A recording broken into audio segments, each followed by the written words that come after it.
And we're back here for you on Live Now from Fox. Live look here in New York City. And wow, the mayoral race, it continues to get press, of course, not only in New York City, but all over the country. Today, Adams saying he is staying in the race despite some heavy speculation from the Trump administration that they could be offering him some sort of job to get him off of the ballot there and try a one-on-one with Cuomo and Mamdani. So really, really interesting stuff. I want to continue to talk about it. Let's bring in our friend here for Live Now from Fox, Brian Sobel, political analyst. Thanks so much, Brian, for being here with us. And have you ever seen something like this? We're talking about a local mayoral race, New York City, big city, but there's so much, it looks like, movement coming from the White House to maybe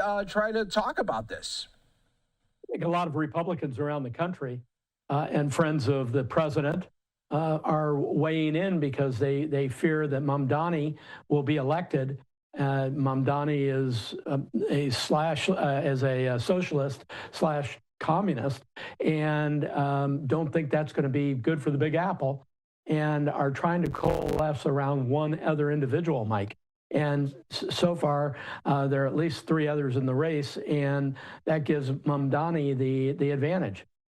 Yeah, I mean, it feels like we're running out of time right now. We're getting, closer to mid-September. I mean, what do you think would have to be the cutoff here to maybe put some pressure on Mamdani? Almost now. Pretty soon, people will be getting very serious about voting, and they will have too many choices on the ballot from the perspective of those people who don't want Mamdani.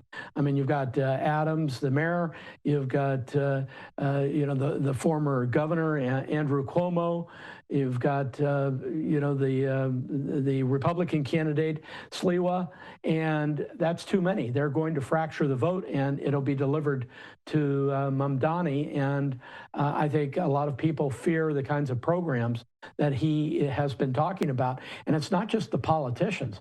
It's the business community in New York as well that fears that he'll come in and change things radically, and in doing so really hurt business.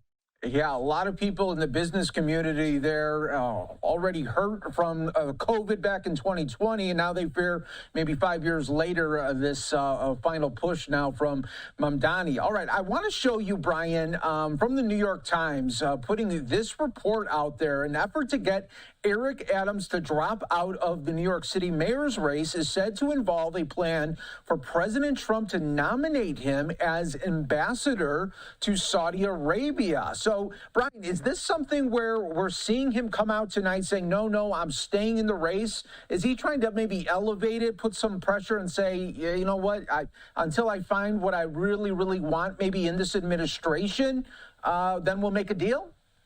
I think it's a negotiation, to be honest with you, Mike. Maybe he didn't want Saudi Arabia, the ambassadorship. Maybe he wants something else.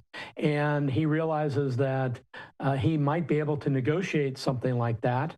And also, I know that the administration, or it's been reported anyway, that not only is the administration talking with Eric Adams, and he has not closed the door entirely, but also with Curtis Sliwa. And if they can take the Republican out of the race, then it reduces everything to the one-on-one race between Mamdani and Andrew Cuomo. And a poll taken last week, a CBS poll, I believe it was, showed in a head-to-head that the race would go to Andrew Cuomo. So with that in mind, if there are only two people in the race, so with that in mind, you can see all the pressure that's being applied to these two other people and the offerings of jobs, which, by the way, historically, goes all the way back.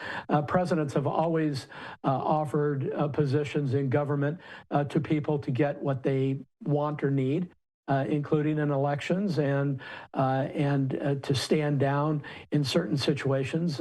We have all studied a little bit of the Lincoln cabinet and how that all arrived in place. Lots of negotiation. That's been going on forever. Yeah, truly. And is there some worry, though, Brian, that they might drop out, but it'll be a little bit later, and their names are already on the ballots, and some people will just say, "Oh, I don't know. I thought that he was still in it." It could be, Mike, but the fact of the matter is that New Yorkers are pretty tuned in. And all four of the leading candidates are very, very well known to New Yorkers. And if one or more dropped out, I would bet that most New Yorkers going to the polls would know so and so dropped out, there's only three left, or two have dropped out, there's only two left. But ideally, the sooner you can get two of those people out of the race, from the perspective of the White House now, the sooner you can get two of those people out of the race and set up this one-on-one, the better off you are. Now, from Mamdani's standpoint and his supporters, which include AOC and other people, hey, the longer these folks dither, the better off he is. There's every chance this 33-year-old socialist ends up as mayor of New York if the establishment, as it were, can't work this out.